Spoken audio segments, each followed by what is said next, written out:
May 1945. Germany had surrendered.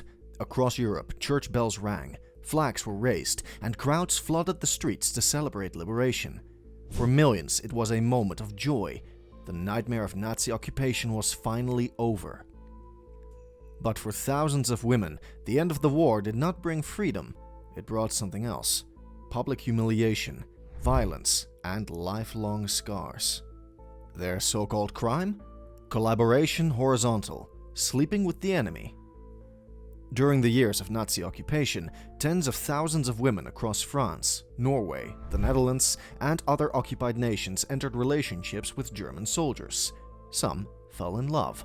Others sought protection or simply food in a time of starvation. Many had no choice. The occupiers controlled rations, housing, and safety. But when the Nazis retreated, these women were suddenly seen not as survivors, but as traitors. In a continent desperate to cleanse itself of shame, women who had been seen walking with German officers, or rumored to have been involved with them, became convenient scapegoats. The truth didn't always matter. A smile, a rumor, even jealousy was enough to condemn someone. Entire communities turned on their neighbors, and revenge became the new law. The punishments were often carried out in public squares, staged as spectacles for the townspeople. In France it was called Épuration Sauvage, the Wild Purge. The most infamous ritual was head shaving. Women accused of sleeping with Germans were dragged into the street, their hair hacked off while crowds jeered. Swastikas were smeared onto their faces with tar or paint. Some were stripped half naked, paraded barefoot throughout the streets, while mobs spat, cursed, and pelted them with stones. Photographs from 1944 and 1945 still shock today. Women clutching infants while their heads were shaved, young girls hiding their faces as neighbors pointed and laughed, and crowds treating it as a festival of revenge. Why such brutality? For years, ordinary people had lived under humiliation, watching German boots march their streets. When liberation finally came, many sought an outlet for their rage. The women who had slept with Germans, whether by choice, coercion, or survival, became the visible targets of that anger. Meanwhile, many true collaborators, politicians, businessmen, and men who had profited from the occupation, slipped away quietly, avoiding the mobs. Justice was selective, and women bore the brunt of collective shame. For the liberated nations, these spectacles were meant to cleanse, to symbolically erase the stain of Nazi occupation. But in reality, they left new scars. Women who had been humiliated in public carried that trauma for life. Their children, especially those born of German fathers, grew up ostracized, marked forever as children of shame. The war had ended, but for these women, the brutality was only beginning. By the summer of 1944, as Allied forces pushed the Germans out of occupied territories, communities across Europe erupted in waves of vengeance. But instead of targeting high-ranking collaborators or politicians, the anger often fell on women accused of sleeping with the enemy. The punishments were rarely private. They were staged as public rituals, designed not just to shame the women, but to let entire towns vent years of pent-up rage. The most common act was head shaving. Barbers or soldiers hacked off hair with shears as jeering crowds looked on. For women in Europe, their hair symbolized dignity, femininity, and beauty. Stripping it away in front of neighbors was psychological torture, meant to brand them permanently as traitors. The humiliation didn't end with the haircut.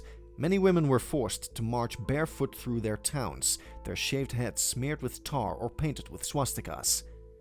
Some were stripped down to underwear or even naked, turned into spectacles for photographers who captured the events on film. Over 20,000 women endured this treatment. In some towns, the entire population gathered to watch, turning punishment into entertainment. Children laughed, men spat, mothers pointed to the accused as cautionary examples. For the women, it wasn't just humiliation, it was the erasure of their identities, their reduction to symbols of shame. Often the mob's fury escalated. Some women were beaten with sticks or belts as they were paraded. Others were kicked and slapped by neighbors they had known their whole lives. Stones, rotten vegetables, even bottles were hurled at them as they stumbled through the streets. The brutality was not limited to France. In the Netherlands, similar spectacles unfolded. In Norway, women who had relationships with German soldiers, called T0RTURE, were beaten, imprisoned, or sent to forced labor camps. Their children born of these relationships were stigmatized as T0RTURE, or German children, for decades. In some of the darkest cases, women suffered sexual assault as part of their punishment. Resistance fighters and angry mobs, fueled by rage and alcohol, turned revenge into another act of exploitation. Survivors later described being stripped, groped, or raped as crowds cheered. These acts were rarely acknowledged in official records, but the testimonies that survived paint a horrifying picture. Women punished for intimacy with Germans, then violated again by their own countrymen. What made the scenes even more brutal was the hypocrisy. While women were being shaved and paraded, many men who had collaborated, businessmen who sold to the Nazis, officials who worked with occupation governments, escaped with little punishment. Some even blended back into politics. For communities, punishing women was easier. Their shame was visible, their humiliation public. It was vengeance dressed up as purification, but in truth, it was a way to release collective anger on the most vulnerable targets. For many women, the humiliation didn't end with the parades and head shavings. Those who bore children with German soldiers faced lifelong stigma. In France, they were called enfants de bouche, children of Huns.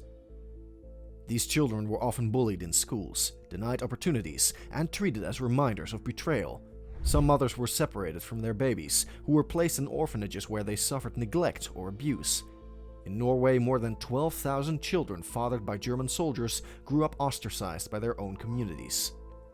For them, the war's end was the beginning of another kind of suffering.